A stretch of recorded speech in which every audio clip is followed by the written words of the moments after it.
Hi there, welcome to my channel. Today I'm working on the Nissan Qashqai. As you can see, I've got the wing mirror has been banged and the glass has actually dislodged itself.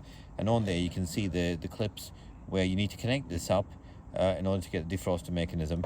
But if you look at this circular element here, you've got this location tab here, and here and here. And what these do is they hold the mirror on, and you can see over there, there's a tab there and a tab there. A tab there and a tab there. So what we're going to do is we're going to clip it on, and we're going to go at a slight angle to the mirror. Okay, we're going to go at a slight angle and we're going to rotate it into position. Okay, so there you can go to the clip and then bring it up. Okay, so you're going from there and you're leveling it out, and that's as simple as that. That's the mirror located on. Okay, to remove it, you're putting a finger there and tilting that way, anti-clockwise.